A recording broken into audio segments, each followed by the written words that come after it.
Si vous n'avez jamais vu de zélotes dans l'évangile, parce que le véritable zélote, ce n'est pas notre frère Serge. Moi, je suis un premier zélote. Ne m'acclame pas, je disais qu'acclame Jésus-Christ. Amen, amen. Que Dieu te bénisse. Que Dieu te bénisse. Tu le fais tellement bien, tu le fais tellement bien, tu le fais tellement bien. Que Dieu te bénisse. Alléluia. Vous savez, David dit, je suis dans la joie qu'on me dit, allez dans la maison de l'Éternel. C'est que pour David, ce n'est que la maison de l'Éternel qui peut le réjouir. Amen, amen. Amen. Mais permettez-moi de t'informer, même David n'a jamais été dans la maison de l'Éternel. Parce qu'à cette époque, Dieu n'avait pas une maison. Lui-même, il pose la question, je vais habiter où? Le ciel est mon trône, la terre est mon marchepied. C'est Dieu qui pose la question. Mais David dit que je suis dans la joie. Or, le véritable maison de Dieu, ce n'est qu'en Jésus-Christ. Or, je t'informe que David n'a pas connu Christ. Amen, amen. Donc, c'est que tu dois être dans la joie plus que David. Est-ce que tu peux encore acclamer au-delà de ce que tu viens de faire? Alléluia. Amen, amen. Nous allons continuer sur la même marche. Nous avons eu à parler sur l'adoration. Le premier jour, nous avons touché Genèse 22. C'est toujours là notre texte de base. Où nous avons dit que le premier à toucher l'adoration de la Bible ou à expliquer sur l'adoration, c'est le patriarche Abraham. Parce qu'Abraham, Dieu va lui dire, prends ton fils, ton unique, celui que tu aimes. Je recule, je retourne en arrière, enfin, d'expliquer à tout le monde. Dieu lui dit, prends ton fils, ton unique, celui que tu aimes. Et Abraham ne doit pas dire à Sarah. Parce que si Abraham dit à Sarah que je n'ai pas sacrifié Isaac, je suis sûr que Sarah va refuser. Amen, amen. Parce que Sarah a eu Isaac dans sa vieillesse.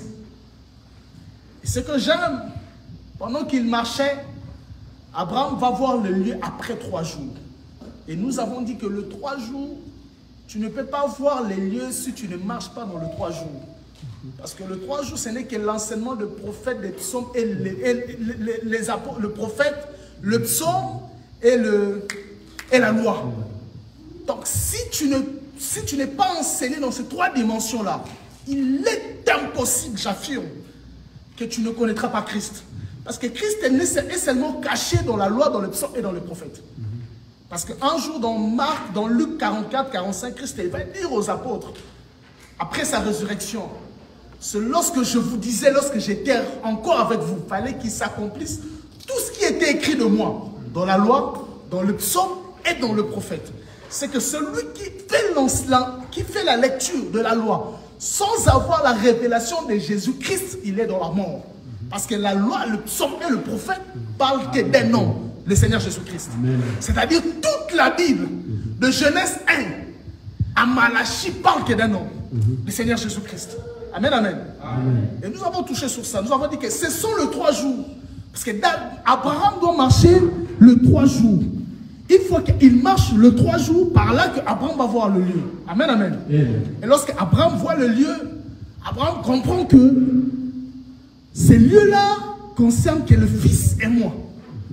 Il dit au serviteur, restez ici. Moi et le Fils, nous partons pour adorer. C'est qu'Abraham est conscient que d'abord l'adoration n'est que pour le Fils. Amen, amen. C'est ce que nous avons dit. Nous avons dit que tu ne peux pas adorer Dieu si tu es serviteur de lui. Il faut être fils. Parce que moi, je suis fils du royaume. Tu es fille du royaume. Amen, amen. Voilà pourquoi la Bible dit qu'à tous ceux qui l'ont reçu, il les a donné le pouvoir de devenir enfants de Dieu. Donc, il faut que tu acceptes le Seigneur Jésus-Christ étant et non comme. S'il vous plaît, je répète ma phrase. Moi, je n'ai jamais accepté Christ comme Seigneur et Sauveur. Je ne l'ai jamais accepté comme ça. Je l'ai accepté étant Seigneur et Sauveur. Je précise. Pourquoi comme? Je t'explique. Si on dit que je suis comme le pasteur Patrice, c'est que je ne suis pas le pasteur Patrice. Je parle à quelqu'un? C'est que pasteur Patrice est le véritable, n'est-ce pas? Maintenant, toi déjà, dans ton salut, tu acceptes le Seigneur Jésus-Christ comme. Je parle à quelqu'un? Amen, amen. Alors que moi, je l'ai resté étant parce qu'il n'est pas mon Seigneur, il est mon Seigneur. C'est une précision. Amen, amen. La vie et la mort sont au pouvoir de la langue. Alors, à tous ceux qui l'ont reçu, il les a donné le pouvoir de devenir enfants de Dieu. C'est qu'une fois que tu deviens enfant de Dieu, c'est que tu deviens accessible à l'adoration. Voilà pourquoi lorsque Christ vient, dans Jean 4, il dit que le Père cherche les vrais adorateurs. C'est qu'au ciel, il y avait tout sauf l'adoration. Parce que si Dieu avait l'adoration, c'est que Dieu n'allait pas chercher. Mais si Dieu cherche, c'est qu'il n'y en avait pas. Amen, amen. Et Dieu a trouvé l'adoration au milieu de nous parce que nous célébrons Christ qui est ressuscité. Amen, amen. Alors, dans la marche, j'avais dit que si aujourd'hui nous ressuscitons Isaac et Abraham, nous posons la question à Abraham. Patriarche Abraham, pour toi, c'est quoi l'adoration? Abraham va nous dire exactement que pour lui, l'adoration, c'est le sacrifice d'Isaac. Amen, amen. Parce que nous sommes d'accord qu'Abraham partait faire quoi? Tuer Isaac. Mais il dit aux serviteurs, nous partons pour adorer. C'est que pour Abraham, l'adoration, le fils doit mourir. Je parle à quelqu'un? Et dans la marche, Isaac va poser maintenant une question. Parce qu'il y avait l'âne, il y avait le bois, il y avait le feu. Isaac va dire, il y a le bois, il y a le feu, mais où est l'agneau? C'est que j'aime. Qui a dit à Isaac que pour adorer, il faut seulement l'agneau? C'est qu'Isaac est enseigné que l'adoration concerne l'agneau, mais pour le Père, l'adoration, il faut que le Fils meure. C'est que j'avais dit que nous comprenons que dans le Fils est agneau, en même temps, il est le Fils. Pourquoi? Parce que le véritable Fils, lorsqu'il viendra, qui est le Seigneur Jésus-Christ, les gens le voient homme, mais un prophète le voit un animal. Il dit, voici l'agneau de Dieu qui fait quoi? Qui ôte le péché du monde. Mais les hommes l'ont vu un fils. Et lorsque le prophète le voit un homme, il y a aussi le témoignage du ciel. Le ciel va dire, celui-ci est mon fils. Le même jour où le prophète le voit un homme, mais le Père le voit un fils. Et j'avais dit que la question d'Isaac était restée dans les temps. Parce que même Isaac n'a pas eu sa réponse exacte. Parce que ce jour-là, lorsqu'il monte sur la montagne, Dieu a tout donné sauf l'agneau. Pourquoi Dieu n'a pas donné l'agneau? Parce que si Dieu avait donné l'agneau, nous sommes sûrs et certains que Christ ne viendra pas. Parce que l'agneau est le sacrifice parfait de Dieu. Et j'avais dit quelque chose, une phrase. J'ai dit que le diable a tout vu. Le diable a tout vu. Il y a deux choses que le diable n'a jamais vues. Comment Dieu a créé la femme. Même l'homme aussi n'a jamais vu ça. Et une chose que le diable n'a jamais vue, l'agneau qui a été immolé avant la fondation du monde. C'est-à-dire quand Dieu faisait la construction, quand il construisait le monde, il créait le monde, il avait déjà tué Christ. Depuis l'éternité. Et là, le diable n'a jamais vu ça. Voilà pourquoi lorsqu'il ramène Christ à la croix, il est en train de se condamner lui-même. Et j'avais dit que c'est pour une première fois.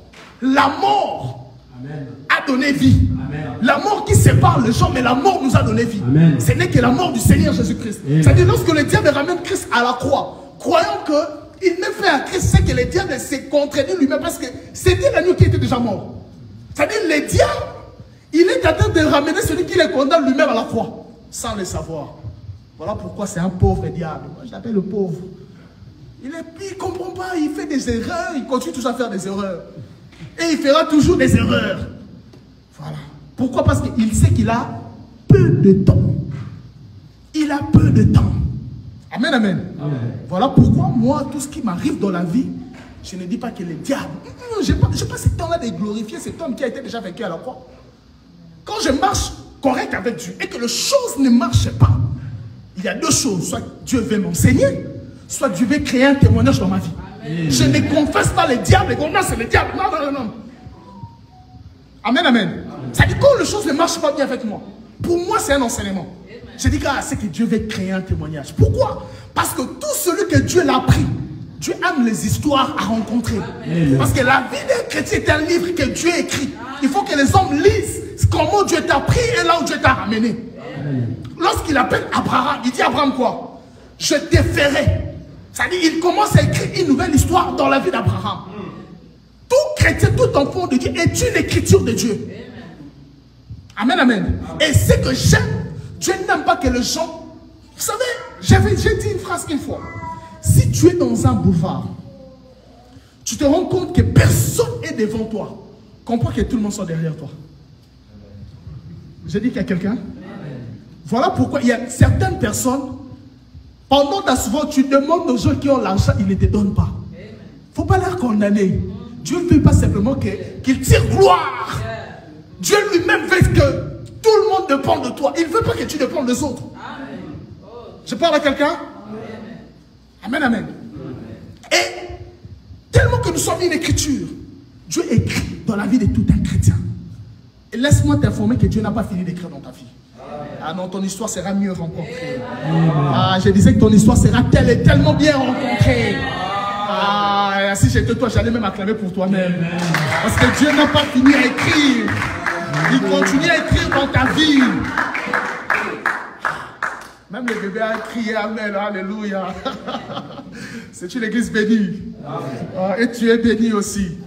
Amen, amen. C'est ce que nous avons dit. Et le fils obéit à la lettre et il s'étale. Pendant que le père avançait avec le couteau, la Bible dit, il y a un détail que j'ai oublié. Abraham regarde devant et il vit derrière. Ah, ça c'est scandaleux.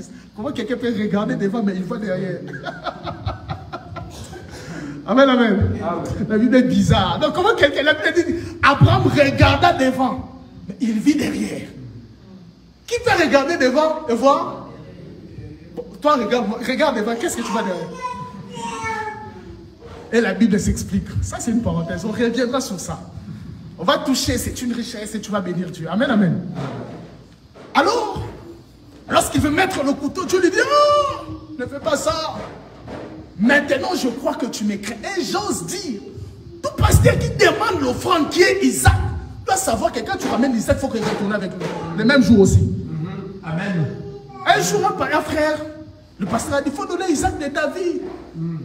Le frère maintenant s'est rendu compte que la chose qu'il avait le plus précieux, c'était sa télé. Il va prendre la télé, il ramène aussi à l'église. Il donne au pasteur. Le pasteur a dit, oh, voilà, il a donné son Isaac. À la fin, dès qu'il le frère dit, regarde-moi ma télé, je vais retourner avec ça. Amen. Il a dit, non, Isaac était retourné le même jour. Amen. Oh non, Dieu va... Non, pasteur, tu as dit que Isaac doit retourner le même jour. Donne-moi la télé, je retourne avec ça. Amen, amen. Et j'ose croire qu'il n'y a aucune offrande qui bénit. L'homme n'est pas béni parce qu'il donne. La seule offrande qui nous a bénis, ce n'est que la mort de Jésus-Christ. Est-ce que je parle à quelqu'un? Amen. C'est la seule offrande qui nous a bénis. Mais je te crois qu'il faut donner. Ce n'est pas mauvais, il faut faire. Amen, amen. Mais si on te dit seulement que... Et puis quand on te dit que tu donnes à Dieu, toi tu vois Dieu, tu donnes, tu me donnes à moi. Il faut donner au pasteur, ce n'est pas mauvais. Mais ne dis pas que le pasteur ne te dise pas que je suis l'incarnation de Dieu. Non. Tu es l'image de Dieu aussi. Je parle à quelqu'un? Voilà. Tu es l'image aussi de Dieu. Alors, c'est ce que nous avons touché sur l'adoration. Et c'est un prophète qui doit répondre à Isaac. Et cet homme, c'est un homme que j'aime, c'est Jean-Baptiste, parce que Jean-Baptiste pose un acte d'un sacrificateur. Il dit, voici l'agneau de Dieu. C'est que Jean-Baptiste a constaté que cet agneau qui est le Seigneur Jésus-Christ n'a pas de tâches. Parce que l'agneau qui doit être sacrifié ne doit pas avoir de tâches. Amen, amen. Et quand Jean voit Christ, il dit, l'agneau qui ôte, c'est que Jean a constaté en Jésus-Christ. Comme le souverain sacrificateur qui faisait le sacrifice, il devait d'abord vérifier si l'agneau a des tâches ou pas. Et quand Jean remarque qu'il n'a pas de tâches, il dit, ah, il doit être sacrifié. Voilà pourquoi un jour, Israël ont posé un acte sans le savoir. On ramène Christ et Barabbas. Ils vont dire, Pilate va poser la question, dois-je libérer qui? Écoute la population, libérez-nous Barabbas. Il pose des actes sans le savoir. Parce que si Barabbas meurt et qu'on libère Christ, le sang de Barabbas va faire quoi? C'est un pécheur. Et Pilate va dire, je trouve en lui aucun péché. C'est que Christ doit être condamné parce qu'il n'a pas de péché. Pourquoi? Parce que c'est un agneau. L'agneau qui n'a pas de tâches, c'est l'agneau parfait, excellence pour être sacrifié.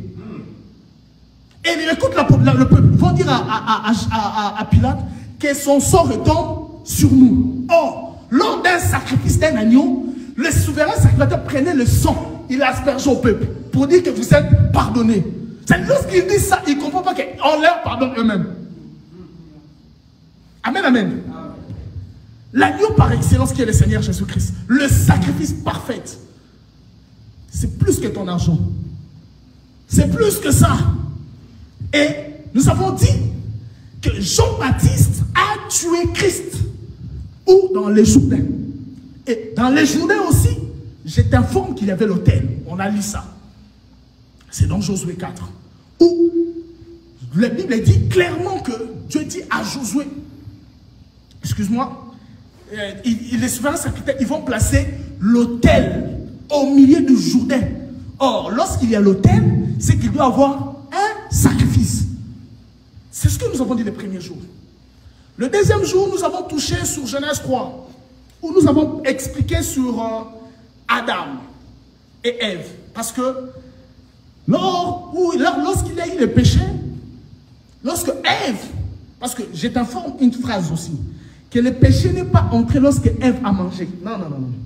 Le péché est entré en exercice lorsque Adam a mangé. Pourquoi lorsque Adam a mangé? Parce que Dieu a enseigné à Adam. C'est Adam qui a enseigné à Ève. Dieu n'a jamais parlé à Ève. Dieu a parlé à Adam. Il a dit à Adam, tu vois, tu mangeras tout arbre sauf l'arbre de connaissance du bien et du mal. Et lorsque Ève mange, ils n'ont pas reconnu qu'ils étaient nus. Mais lorsque Adam mange, c'est par là que la Bible dit qu'ils reconnaissent qu'ils étaient nus. C'est que c'est une fois qu'Adam a mangé, c'est là où les yeux d'Ève et d'Adam fait quoi? S'ouvrent. Amen, amen. Et c'est par là que le péché est entré en exercice. Ève pouvait manger ça tous les jours. Le péché n'allait pas entrer en exercice. Parce que Dieu n'a jamais parlé à Ève. Je répète ma phrase. Et par là, nous croyons que la femme n'a pas de sémence. Je parle à quelqu'un? Pourquoi? Parce qu'il y aura une prophétie qui viendra. Dieu va appeler les serpents. Dieu va appeler la femme. Il place le serpent, il place la femme là. Dieu va dire au serpent, Ève, et au serpent. Et, non, Adam va d'abord nier. Oh non, c'est pas moi, c'est la femme que tu as mise à mes côtés. Quand Dieu vient chez Ève, il dit, j'augmenterai la douleur de l'enfantement. C'est que Ève avait déjà de douleur. Dieu a simplement augmenté. La douleur existait déjà. Mais Dieu a fait quoi? A augmenté ces douleurs-là. Il regarde le serpent. Il dit au serpent maintenant, désormais, tu marcheras dans ton ventre. Je mettrai une inimitié entre toi et la femme. Entre la sémence de la femme et la sémence du serpent. Maintenant, nous posons la question. Est-ce que la femme a une sémence? Amen, amen. Je parle à quelqu'un. Est-ce que la femme a une sémence? Bon, dans le mot le plus clair, est-ce que la femme a les spermatozoïdes? Non. Or, l'enseignement, c'est ça la sémence. Or, c'est par là que déjà nous confirmons que la femme n'a pas le ministère. Parce que la femme n'a pas la sémence à donner. Je parle à quelqu'un? C'est l'homme qui doit donner la sémence. C'est-à-dire, celui qui te prêche est en train de s'aimer une parole qui doit te donner la grossesse. Amen. Parce que l'apôtre Paul dit ceci. J'ai pris que Christ soit formé en vous. C'est que tout chrétien est une femme. Je te parle que tu es une femme. Et cette grossesse que tu portes, ce n'est que le Seigneur Jésus-Christ. Et c'est lui qui porte Christ. Comme une femme enceinte, sa nature change. Amen. Tu ne verras une femme enceinte, même si elle aimait les poissons. Le jour où elle sera enceinte, elle ne va plus aimer les poissons. Elle devient capricieuse. C'est pas elle, il ne faut pas la condamner. On t'a déjà demandé la mangue à 3 heures. Chérie, s'il te plaît, je vais la mangue. À 3 heures, aux États-Unis. Je vais les chercher où? La mangue crue. La mangue crue aussi, vert. C'est pas elle. C'est la sémence qu'elle porte qui la commande. Et tant chrétien aussi, nous avons une sémence qui est le Seigneur Jésus-Christ. C'est le Seigneur Jésus-Christ qui doit te commander.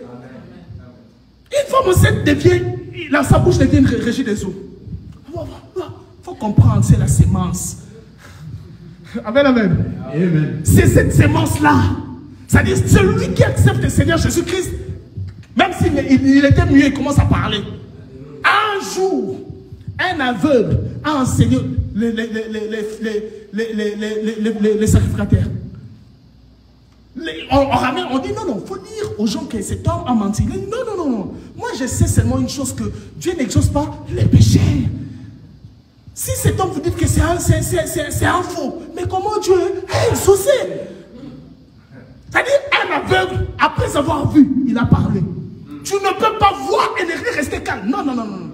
Cet évangile, lorsque tu la rencontres, automatiquement, tu dois parler. Parce qu'elle doit changer ton attitude. Amen, amen. Amen. Quand tu es aveugle, quand tu rencontres cette évangile, tu dois voir. Les écailles doivent tomber. C'est-à-dire qu'à chaque fois que tu vas voir les Écritures, tu vois la lumière et tu bénis Dieu. C'est ça le but de l'enseignement. C'est te donner une grossesse, afin que ta bouche devienne régée des eaux. Quand tu rencontres quelqu'un là, il y a un homme. Il s'appelle Seigneur Jésus-Christ. Alléluia. Et c'est lui qui marche avec Dieu, qui demeure dans le péché, c'est qu'il n'a jamais connu Dieu. Parce que j'ose croire que tu peux te réveiller ce matin sans péché. J'ose croire à ça. C'est une vérité, on doit t'enseigner ça. Et aujourd'hui dans les églises, malheureusement, on nous a tellement culpabilisés, en nous disant même qu'il y a des péchés inconscients. C'est une chose qui m'énerve quand j'entends parler de ça. Comment Dieu peut me condamner par quelque chose, je suis inconscient de ça? Je peux prendre un exemple simple. Le pasteur interdit aux gens à 18h de ne pas monter ici. Il a interdit à tout le monde. Moi, je n'étais pas. Et moi, je monte à 18h. Est-ce qu'il peut me condamner? Il va seulement m'informer que non, j'avais dit ceci, c'est là. Automatiquement, je comprends. Si j'ai désobéi à ça, c'est pas là, il me condamne. Mais donc, comment Dieu peut te condamner par quelque chose? Même toi-même, tu es ignorant de ça. Où la Bible dit, souviens-toi d'où tu es tombé. Maintenant, toi, tu te rends compte, je suis tombé où? Tu ne te rends pas compte. Mais tu demandes à Dieu pardon. Imagine un peu, vraiment. Oh, même les péchés inconscients. Même Dieu ne te comprend pas. Il dit, mais ce petit-là, est-ce qu'il comprend ce qu'il dit? Je parle à quelqu'un? Pourquoi? Parce qu'on nous a tellement fait peur dans certaines choses. Christ est la fin du péché. Et l'apôtre Pierre dit, tous ceux qui vivent en Christ ne pêchent. On va parler de ça. Pourquoi? Parce que le péché a été ôté. Avant, le péché a été couvert. Mais quand Christ vient, Jean dit l'agneau qui ôte le. C'est comme si tu avais des habits, on te dit enlève ça et puis tu as encore des habits. Amen, amen. Ça dit Christ a enlevé les habits du péché. Il a cloué ça à la croix. Et à partir de là, tous ceux qui étaient condamnés selon le péché ne sont plus condamnés.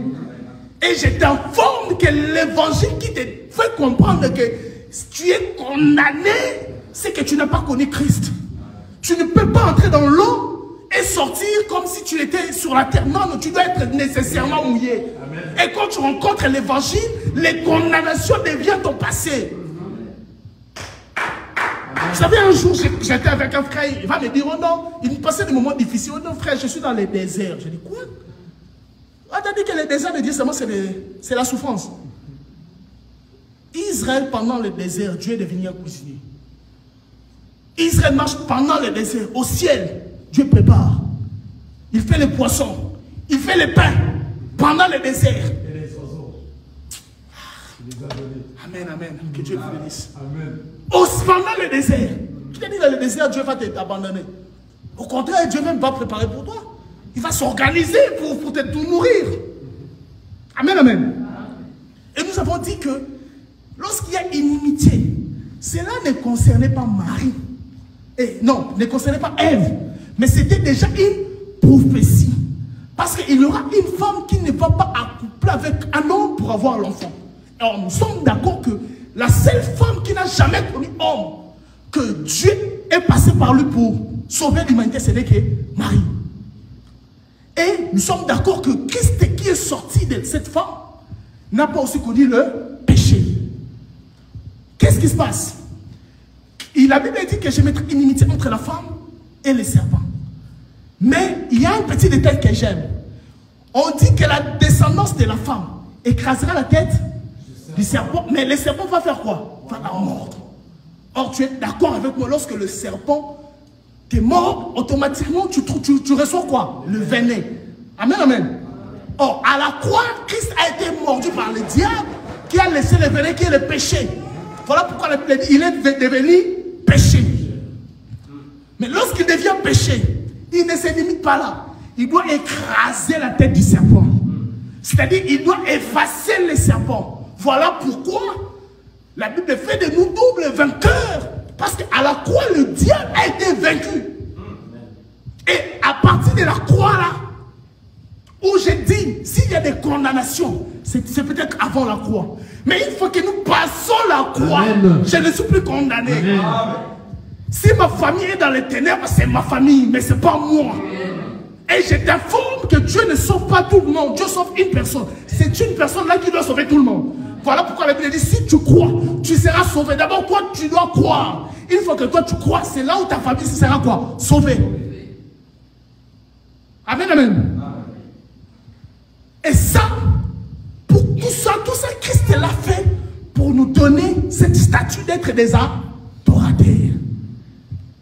Et le troisième dimanche, si je ne me trompe pas, le quatrième dimanche, je pense, troisième, hein? Ah ouais, troisième. Le troisième dimanche, nous avons dit que le lieu de l'adoration, ce n'est que la croix. Tu ne peux pas adorer Dieu en dehors de la croix. Si quelqu'un te dit que pour adorer Dieu, il faut des voitures, c'est que Bill Gates va adorer plus que nous. Ah, tu imagines? Bill Gates va adorer, toi tu vas adorer quoi? Il y a même certains soirs, regarde même les comptes, non même pas $100. Hein? Oh, je t'adore parce que regarde ce que tu m'as donné. C'est qu'on n'a rien. Imagine un peu l'autre là, le milliardaire, l'autre là, comment il s'appelle? J'ai oublié même son nom. Il adore le gars qui a créé des voitures là. Imagine, lui, il adore. Toi, tu vas adorer quoi?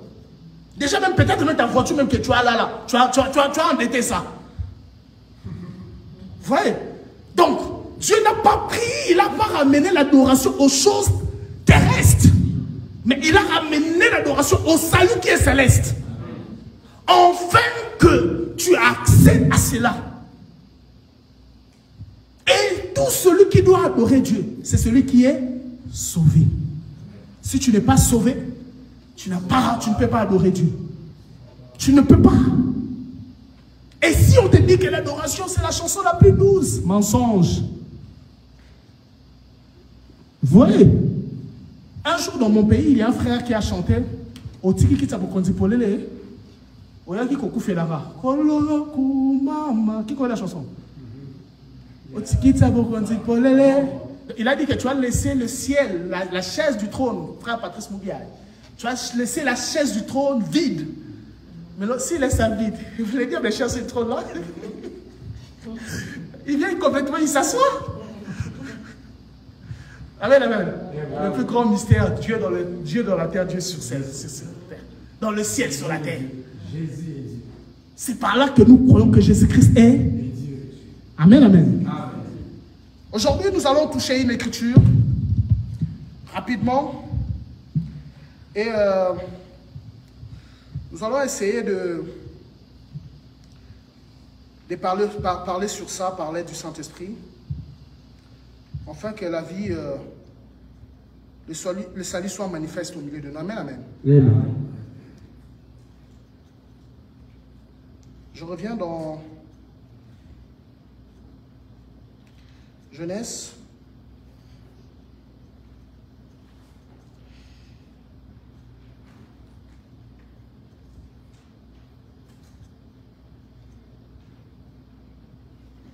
Genèse 37, le verset 3. Genèse 37, le verset 3. Le verset 3. J'ai lu la parole de Dieu. Et Israël aima Joseph plus que tous ses fils parce qu'il était pour lui le fils de sa vieillesse et il lui fit une tunique de plusieurs couleurs. Quelqu'un peut lire dans d'autres versions? J'ai la même version. Ah, même version? Qui a d'autres versions?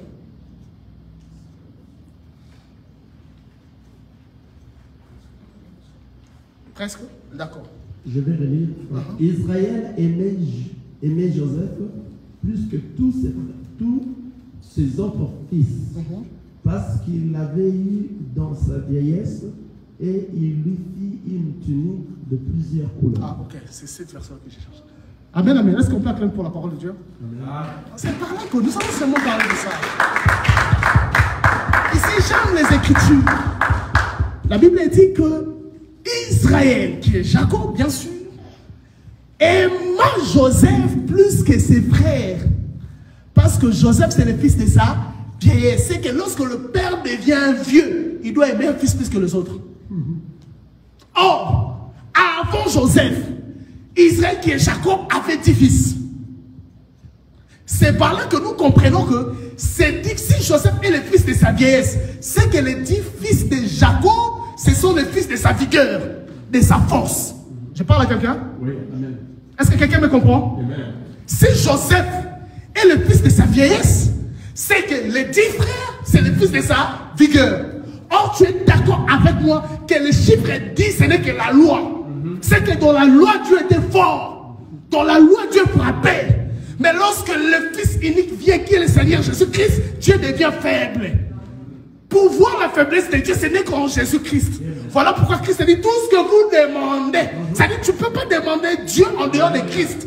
Si tu demandes à Dieu en dehors de Christ, Dieu regarde et il dit, ah, je peux que faire parce que Christ est là. Quelqu'un me comprend? Et tellement que Joseph est le fils de sa vieillesse, le père se dit, ah, il doit être distinct de tous ses fils. Il lui donne une tunique de plusieurs couleurs. Ah, le banza bien goût. Amen. Je ne toucherai pas la tunique, mais je vais passer. C'est-à-dire le fils de sa vieillesse, le père se rend compte que il doit être distinct des autres fils. C'est-à-dire lorsqu'on le voit, il doit être différemment des autres. Le père dit non, non, je dois les distinguer des autres. C'est-à-dire, pendant que Jacob était vivant, pendant que Jacob était fort, Jacob était couturier. Pendant sa marche, il était en train de coudre un vêtement où il doit donner à un fils. C'est-à-dire, si nous comprenons que les 10 représentent la loi, c'est que Christ est plus que la loi. Parce que Christ est la grâce. Un jour, j'ai parlé avec un frère, j'ai dit que Dieu, bon, peut-être ça fait te scandaliser, mais permettez-moi de te scandaliser un peu. J'ai dit que Dieu ne voit plus. Les dieux des yeux ont affaibli. Amen, amen. Parce que si Dieu me voit moi, Dieu ne va pas me pardonner. Amen, amen. Dieu ne voit plus. Pourquoi j'ai dit ça? Je vais prendre un exemple simple pour faire asseoir quelque chose que je vais dire. Comment il s'appelle? Isaac devient vieux. Il doit bénir, n'est-ce pas? Il appelle le premier fils, Ismaël. Ésaü plutôt. Il dit à Ésaü, prépare selon ce que j'aime. On connaît l'histoire, n'est-ce pas? Non, Ésaü n'est pas intelligent. Il y a quelqu'un qui a dit non. Ah, vous connaissez l'histoire? Ésaü, ah, vous ne connaissez pas? Ah, ok, d'accord. C'est l'histoire d'Ésaü et Jacob. Le père doit bénir. Il appelle le premier fils parce que dans Israël, il y a une coutume. Le père doit d'abord bénir le premier. Lorsqu'il appelle Ésaü pour le bénir, il dit, prépare selon ce que j'aime. Or, tu es d'accord avec moi, étant fils, tu ne peux jamais préparer ce que le père aime. Il faut demander à sa femme parce que c'est la femme qui connaît ce que le père aime. Ésaü étant ignorant, il va aller chasser. La mère écoute sagement. Il appelle le fils cadet parce que la mère était, le jour où les deux fils voulaient sortir, le jour où Dieu bénissait même, la mère était, il avait compris le message parce que Dieu lui avait dit que je préfère qui? Jacob. Alors, il appelle Jacob, il dit à Jacob, ton père veut bénir. Toi, tourne derrière. C'est-à-dire, l'autre va courir, mais l'autre, la mère va lui dire simplement de faire quoi? De tourner derrière. Ça, c'est la grâce. La grâce va te donner des facilités inattendues. Il tourne derrière, il prend l'animal. Il dit à sa mère, mais bon, quand même que je peux préparer. Tu vas préparer pour que je serve à mon père. Mais mon père va reconnaître que je ne suis pas Ésaü. Je n'ai pas de poils et tout qu'on sort. Il dit, t'inquiète, je vais gérer ça. Et puis la mère va dire une chose. Mais le frère va dire une chose. Il va dire que le père risquerait d'aimer maudire. Écoute ce que la femme dit. Que cette malédiction retombe, c'est que là, elle devient Christ. Parce que Christ a porté notre malédiction afin que nous soyons quoi? Bénis. Elle dit que cette malédiction retombe sur moi. Or, qui est la femme? La femme est sortie de qui? De l'homme. Suis-moi très bien. Ça dit, Rebecca était sortie de son mari. Parce que la femme est sortie de quoi? De compte de l'homme. Or, Christ est sorti de Dieu. Je parle à quelqu'un. Alors, il dit ceci. Que cette malédiction retombe sur moi. Alors, la mère va préparer, il va donner les vêtements de son frère, il va même prendre le poil de l'animal pour mettre, afin qu'il soit velu. Lorsqu'il arrive chez le père, il sert à manger, le père mange. Le père me veut bénir. Mais le père se rend compte que la voix est de Jacob. Le père se rend compte de la voix. Il écoute la voix, mais le père ne voit pas. Lorsque le père, il a dit, mais la voix c'est pour Jacob, mais viens, je vais toucher. Lorsque le père touche qui? Esaïe, qui est les grands frères. Tu comprends avec moi, non? Or, tu es d'accord avec moi que Jésus-Christ est le grand frère. Yaya Yesoué, Yaya. Donc, c'est lui notre grand frère. C'est que le petit frère, pour être béni, il doit porter les grands frères. Or, tu es d'accord avec moi que l'apôtre Paul dit, revêtez-vous de Christ. Or, tout celui qui porte Christ, Dieu ne le voit plus lui. Dieu voit que Christ. C'est-à-dire, le péché peut t'empêcher, ta voix peut t'empêcher. Mais lorsque Dieu touche qui? Christ. Or, quand Dieu touche Christ, Dieu doit te bénir. Quelqu'un m'a compris? Quelqu'un m'a compris? Alors, le père dans sa vieillesse devient couturier. Il aime Joseph plus que les autres. Et un jour, Joseph aura 2 songes. Bon, je ne parle pas aussi des songes. Et ce sont ces songes qui ont été l'objet de ces combats. Parce qu'on n'a pas combattu Joseph, parce qu'il était Joseph, il était aimé. Mais on l'a plus combattu parce qu'il a parlé de ses songes. Or, les songes doivent être interprétés. Or, c'est quoi les songes? La Bible que nous voyons là est un songe. Si on n'interprète pas les Écritures, il n'y a pas la vie. Voilà pourquoi lorsque nous interprétons l'Écriture, il y a ceux qui vont nous détester. Il est qui s'est orgueilleux. Non, j'interprète ça dans la Bible. Les songes, la vérité. Toi, tu penses que tu es qui? Tu es prétentieux. Non, non, je ne suis pas prétentieux. Je présente seulement Christ. Les songes. C'est-à-dire, ils vont te combattre à cause des songes. Amen. Ouais, elle m'a dit, toi tu es orgueilleux. J'ai dit, ah, pourquoi? J'ai fait quoi? J'interprète que les songes, la vérité. Si les songes n'est pas interprété, tu ne vas pas comprendre. C'est que les Écritures doivent être interprétées afin que la vie soit manifestée. Alors, le Père va interpréter. Mais le Père va garder tous ces souvenirs-là. Un jour, le Père va envoyer. C'est-à-dire, les 10 sont allés. La loi est partie. Mais le Père envoie un pour avoir le nouvel des autres. C'est aussi Christ. Dieu l'a envoyé au milieu de ses frères. Parce que qui ont tué Christ? C'est Israël. Ce sont ses frères qui ont décidé de sacrifier leurs frères. Joseph aussi étant leur frère, lorsque Dieu l'envoie, lorsque le Père l'envoie, c'est là où les frères vont dire, ces faiseurs des songes, nous devons les tuer.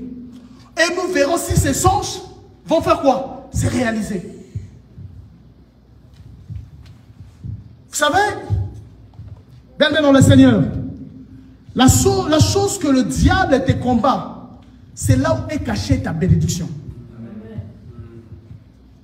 Si le diable te combat dans un point, comprends que ce point-là est le secret de ta bénédiction. Moi, j'ai été quelqu'un, j'aimais tellement les femmes. C'était ça mon combat. C'est après ma délivrance, je me suis rendu compte que c'est que ma puissance était cachée là. Alors le diable a compris que j'aime ça, il veut me combattre.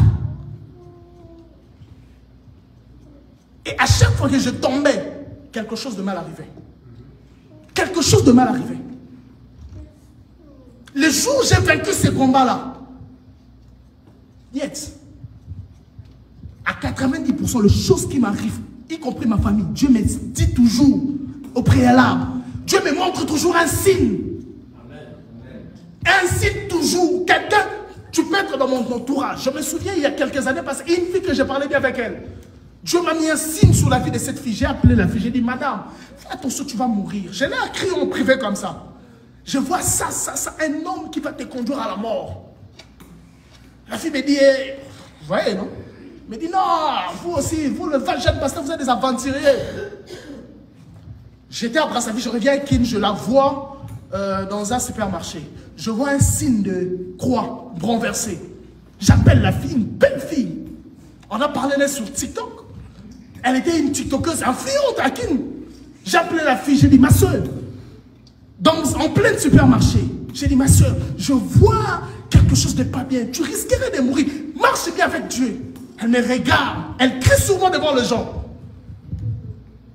Je me suis dit, mais qu'est-ce que j'ai fait à cette fille-là? Je suis reparti. Un mois après, elle est allée à Brazzaville avec un homme. À son retour, ils sont allés le 14 février, le 16, elle est morte. Et pendant qu'on discutait avec elle, sa sœur avait vu les conversations dans son Facebook. Sa sœur a pris les conversations et elle a mis ça sur TikTok. J'ai vu les gens m'appeler là. Oh, c'est toi qui as prophétisé sur... J'ai dit, quelle fois? Oh, m'a appelé tout le monde et tout. Elle est morte. Une belle fille. Les gens m'ont écrit de partout. Pourquoi tu n'as pas prié pour elle? J'ai dit, j'ai fait ça, mais d'abord, elle aussi devait marcher correctement avec Dieu. Moi, j'ai fait qu'elle m'a pas. C'est-à-dire, à 90%, depuis que j'ai vaincu, là où le diable me combattait. La chose où le diable te combat, c'est là où est cachée ta puissance. Et c'est là où le diable va toujours te combattre. Si le diable te combat dans un certain domaine, comprends que c'est là où est cachée ta richesse. Joseph a été combattu parce qu'il a parlé de ses songes. Bon ou faux? Amen, amen. Mais Joseph aussi a été élevé lorsqu'il a interprété les songes. C'est que c'est les songes qui a élevé Joseph. C'est les songes qui a condamné Joseph. Là où le diable te combat, c'est là où Dieu t'attend. Mais toi, fais monter simplement ta dimension de prière, ta consécration à Dieu. N'abandonne pas. Non, non, non, n'abandonne pas. Ne laisse pas. Je sais que le combat est dur. Je sais qu'il y a le coût de la vie. Mais n'abandonne pas. Ne trahis pas Dieu. Reste fidèle et constant. Et Dieu fera quelque chose, certainement. Que les choses ne marchent ou pas, que tu manges ou pas, reste constant. Qu'on t'aime ou pas, reste constant. D'ailleurs, si les gens ne t'aiment pas, Dieu t'aime. Cela suffit. Tu ne m'aimes pas, pas de problème. Mais il y a quelqu'un qui m'aime plus que toi. D'ailleurs, ton amour n'ajoute même pas le souffle de vie. Dieu ne te demande pas que est-ce que je dois faire vivre cet homme. Non, non, non, Dieu ne te pose pas la question.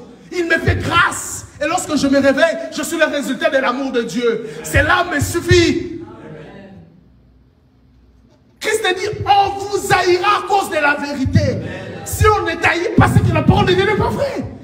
Pour qu'elle soit certaine, elle doit s'accomplir. C'est que si les gens me haïssent, c'est qu'ils accomplissent seulement la parole de Dieu. Voilà, c'est fini. Si tu ne m'aimes pas, c'est simple, tu as accompli ce que Dieu a dit. Il vous haït. Il vous haïssez pour rien. Vous accomplissez la volonté de Dieu. Amen. Parce que Dieu n'est pas un menteur. Tout ce qu'il dit doit s'accomplir. Quand les gens deviennent méchants, tu as accompli simplement les écritures de Dieu. Et moi, je ne serai pas méchant avec toi. Au contraire, je te montrerai l'amour. Parce qu'il dit, aimez vos ennemis. En retour, parce que si tu me montres la haine, moi je te montre que l'amour. Je te dis, mon frère, je t'aime. Même si tu me hais, je t'aime toujours. Je parle à quelqu'un? Alors, lorsque Joseph vient, ses frères vont décider de le tuer. Et c'est lui qui va décider de le tuer, c'est Judas. Il faut bien dire la Bible. Hein. Parce que Judas, selon la prophétie, c'est un lion. Amen, amen. Or, un lion, lorsqu'il rougit, il doit faire quoi? Tuer. C'est Judas qui va donner l'idée de les tuer. Et c'est oui et amen. C'est seulement Judas qui doit dire ça.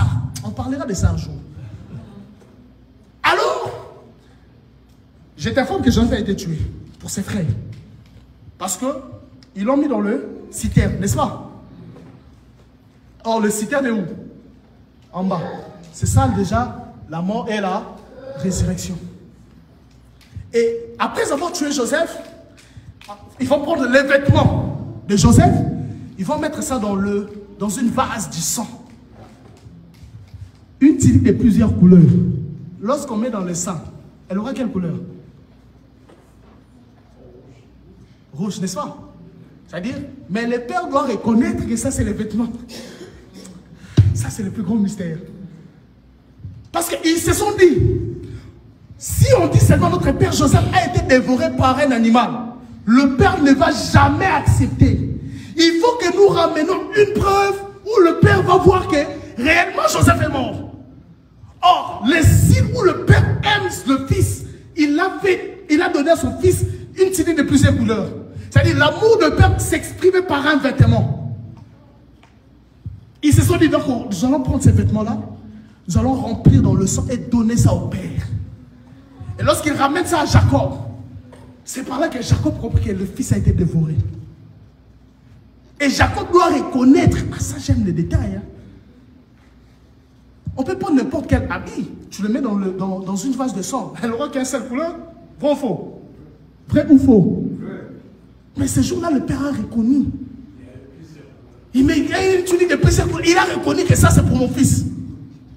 Parce qu'il n'y avait qu'une seule couleur. C'est la couleur de quoi? Du sang.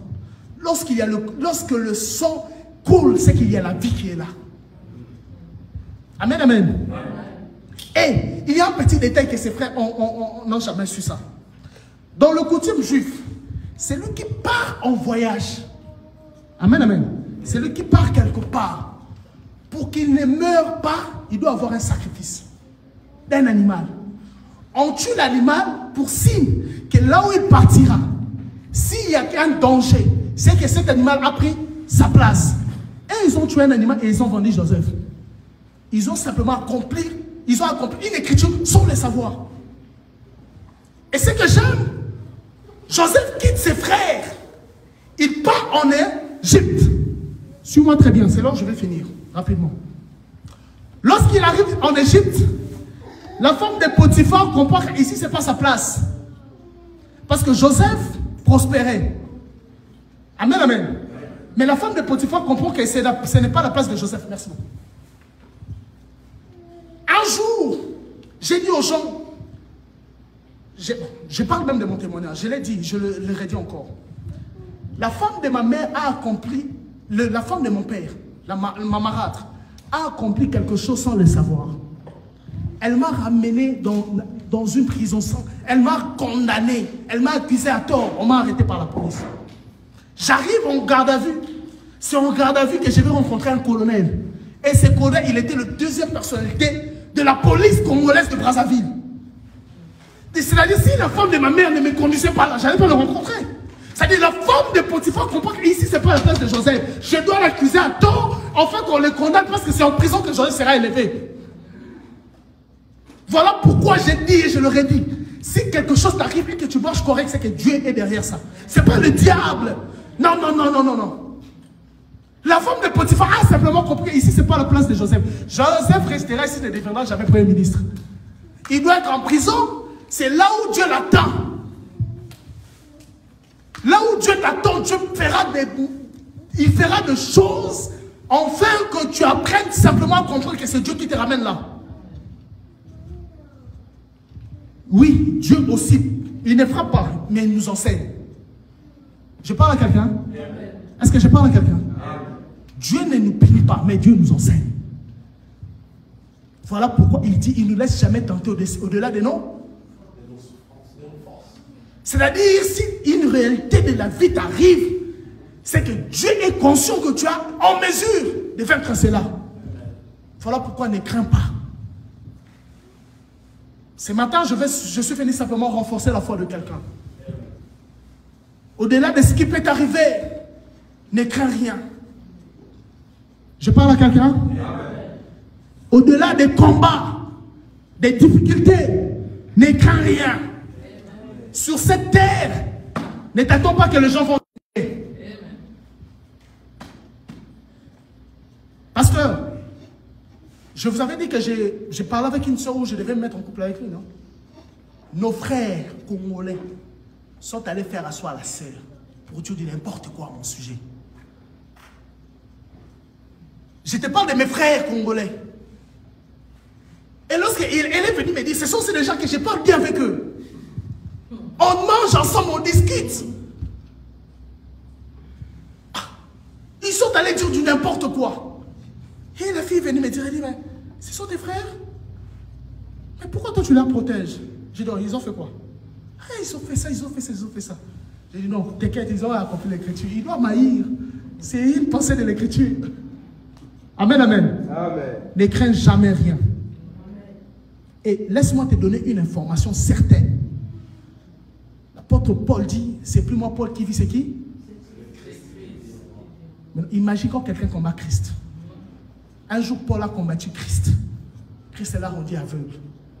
Voilà pourquoi il dit, à moi, la vengeance. Si les gens te combattent, toi ne les combats pas. Ne leur envoie pas le feu, d'ailleurs ça ne fera rien. Toi dis seulement à Dieu, je leur bénis davantage. Et c'est là où Dieu va leur s'occuper d'eux. Imagine quand Dieu s'occupe. Et puis c'est que j'aime chez Dieu. Vous savez, ma marade qui m'a fait souffrir plutôt. Aujourd'hui, elle m'appelle pour me dire que les enfants n'ont pas mangé. C'est-à-dire, Dieu s'occupe tellement bien de tes adversaires, Dieu les garde en vie. Parce que pour Dieu, ils ne doivent pas mourir. Ils doivent rester vivants et vivants afin de voir ce que Dieu fera dans ta vie. Amen. Afin qu'eux-mêmes comprennent que non, ça c'est le doigt de Dieu. Ça c'est Dieu, ça c'est Dieu. Amen. Ils verront ce que Dieu fera dans ta vie. Qu'il pleuve, qu'il neige, ils verront ce que Dieu fera dans ta vie. Amen. Le Dieu de Patrice n'est pas mort. Amen. Le Dieu de cette assemblée est vivant. S'il est vivant, on verra ses œuvres dans ta vie. Amen. Et j'ai pris que dans cette église, dans cette assemblée, il y aura des paradis qui vont marcher. Amen. J'ai dit que les aveugles vont voir. Amen. Cet évangile que je te parle, ce n'est pas seulement l'évangile des miracles, des mystères, mais aussi c'est l'évangile de la démonstration de la puissance de Dieu. Amen. J'ai rencontré une femme, 56 ans, stérile. C'est là où je vais finir. Stérile. La femme du colonel dont je vous parle. J'ai parlé dans sa vie. J'ai déclaré des choses. J'ai dit que tu seras enceinte. Elle m'a dit, papa, je t'ai dit mon âge. J'ai dit, je m'en fous de ton âge. Moi, je te parle de mon Dieu. Toi, tu me présentes ton âge. Moi, je te présente mon Dieu. Amen. Mon Dieu est plus grand que ton âge. Amen. J'ai dit une phrase. Dieu a des solutions des problèmes non résolus. C'est-à-dire des problèmes qui n'existent pas. Dieu déjà tu vois déjà des solutions. Amen. Et je t'informe, peu importe ton problème, Dieu a déjà la solution. Et ce matin, le Dieu des assemblées de lui. Est-ce que je parle à quelqu'un? Dieu n'a pas besoin de ton âge. Ce n'est que sa grâce. Ne regarde pas ton âge. Déjà, je dis à quelqu'un, là, c'est une excuse. Dieu ne regarde pas ça. À 17 ans, il s'est révélé dans Joseph. À Sarah, elle est venue à 100 ans. L'âge n'est pas une excuse à Dieu. Il fait grâce à qui il veut. Et ce matin, tu es le résultat de la grâce. Est-ce que tu peux te lever et acclamer la parole de Dieu? Élève-toi, nous allons prier rapidement. Élève-toi. Élève-toi. Élève-toi, nous allons prier rapidement. Nazakomata ngai, nazakomata ngai, nga nazakomata.